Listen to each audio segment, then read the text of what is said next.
हरिओम। इसके पहले हम लोग प्लुत प्रकृति भाव संधि, प्रगृह्य प्रकृति भाव संधि पढ़ चुके हैं। आज हम लोग पढ़ने वाले हैं सामान्य प्रकृति भाव संधि। सामान्य प्रकृति भाव संधि में एक प्रकार से हम पढ़ेंगे इको सवर्णे साकल्यस्य ह्रस्वश्च। प्रकृति भाव को मैंने आपको पिछली वीडियो में बताया, इसमें संधि नहीं होती है, तो जो दोनों पद है उसमें कोई दूसरी संधियां जो प्राप्त रहती है उनको रोक देती है और उस पदों को वैसे के वैसे ही रहने देती है जैसे वो शुरू से ही रहते हैं। मतलब कुछ भी चेंजिंग नहीं होना ही प्रकृति भाव कहलाता है एक प्रकार से। सूत्र है इको सवर्णे साकल्यस्य ह्रस्वश्च। पाणिनि व्याकरण में जहाँ जहाँ सूत्रों में किसी ऋषि का नाम आता है वहाँ वहाँ पर कार्य विकल्प से होता है, मतलब एक बार होता है और एक बार नहीं होता, तो कोई हम लोग विकल्प बोलते हैं। तो कहते हैं कि पद के अंत में स्थित इक का मतलब है ई उ रिलरी। ये ई उ रिलरी को शॉर्ट में इक बोला जाता है। यही प्रत्याहार विज्ञान है पाणिनि व्याकरण में। आप चाहो तो प्रत्याहार संज्ञा वाली वीडियो देख सकते हो, संज्ञा प्रकरण प्लेलिस्ट में। तो पद के अंत में स्थित इक ई उ रिलरी के आगे असवर्ण अच, ऐसा अच जो भिन्न हो, असवर्ण हो। असवर्ण का मतलब है भिन्न स्वर। अच को स्वर बोलते हैं व्याकरण में, व्यंजन को हल बोलते हैं।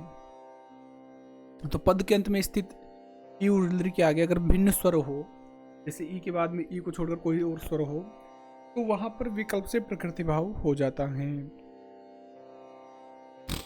यदि इक ई उर्लरी दीर्घ है तो वह ह्रस्व भी हो जाएगा, और जब वह प्रकृति भाव होगा तो वो एक बार वो जो दीर्घ था वो ह्रस्व हो जाएगा और वहां प्रकृति भाव भी हो जाएगा।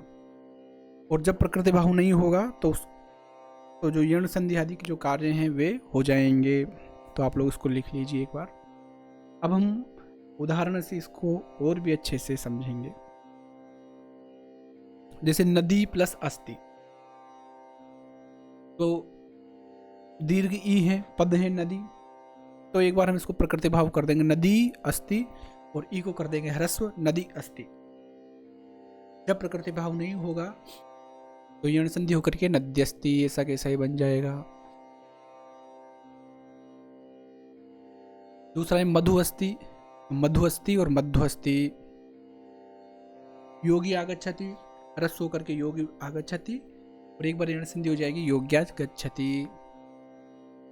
चक्री प्लस अत्र, एक बार ह्रस्व हो जाएगा चक्री, अत्र मिला देंगे चक्रेत्र। दधि प्लस आनय, दधि आनय, और एक बार यण संधि दध्यानय। वार्यत्र, वार्यत्र का वार्यत्र एक बार ऐसे कैसे, एक बार यण संधि वार्यत्र। दधियत्र, दधि प्लस अत्र दध्यत्र। रोग्यत्र, रोग्यत्र। कहते लेकिन यह प्रकृति भाव समास के प्रसंग में नहीं होता है। अगर मान लीजिए दो शब्द और दोनों में कोई ना कोई समास हुआ है तो वहां पर ये जो सूत्र काम नहीं करेगा, वहां पर सीधी यण संधि हो जाएगी। जैसे वाप्यामस्व, वापी प्लस अश्व रहेगा, यहाँ सप्तमी तत्पुरुष समास है। वापी मतलब, वापी का मतलब होता है तालाब, तालाब में अश्व, सरोवर एक प्रकार। वाप्यामस्व, तो यहाँ पर ये संधि नहीं होकर के वाप्यस्व बन जाएगा। समास के प्रसंग में यह कार्य नहीं होता है, इको सवर्णे साकल्यश्च ह्रस्वश्च वाला। अब आप स्पष्ट समझ सकते हैं। पद के अंत में स्थित इक ई उर्लरी के आगे भिन्न स्वर होने पर विकल्प से प्रकृति भाव होता है, और यदि वो दीर्घ है तो ह्रस्व हो जाएगा, और प्रकृति भाव के जब नहीं होगा तो एक बार यण संधि हो जाएगी। सीधी सी बात यह है कि आप इन दोनों पदों का वाक्यों में प्रयोग कर सकते हो, नदी अस्थि का भी और नद्यस्ति का, दोनों के दोनों सही हैं। एक सूत्र है नृत्य कह, यह भी विकल्प से प्रकृति भाव करता है। पद के अंत में स्थित अक, अ ई उ रिलरी, अ ई उ रिलरी को शॉर्ट में अक बोलते हैं। अगर इनके आगे ह्रस्व रिकार है तो वहां पर विकल्प से प्रकृति भाव हो जाता है। अगर पद के अंत में स्थित अक आयु अ ई उ रिलरी के आगे ह्रस्व रिकार है तो विकल्प से प्रकृति भाव हो जाता है। और यदि पदांत अक आयु रिलरी दीर्घ हो तो उसको ह्रस्व भी हो जाएगा।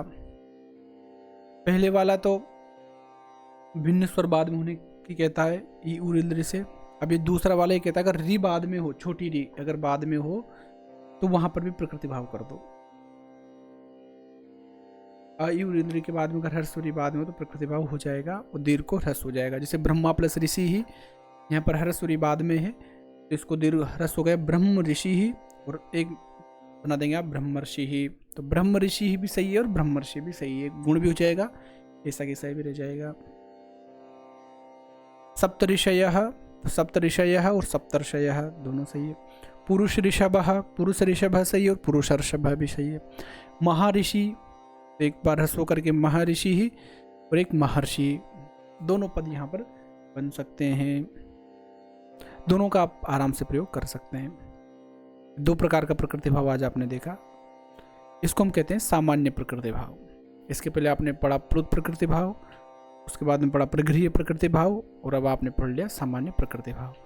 इसी के साथ अच संधि यहीं पर संपूर्ण होती है, स्वर संधि। अब तक आप लोग स्वर संधि पूर्ण रूप से पढ़ चुके हैं। इसके बाद में हम लोग व्यंजन संधि पढ़ना प्रारंभ करेंगे, और संधि परिचय में मैंने बताया था उसी क्रम से हम लोग संधियां पढ़ते आ रहे हैं। आप चैनल पर नए हैं तो सब्सक्राइब अवश्य कीजिएगा। धन्यवाद। नमो नमः।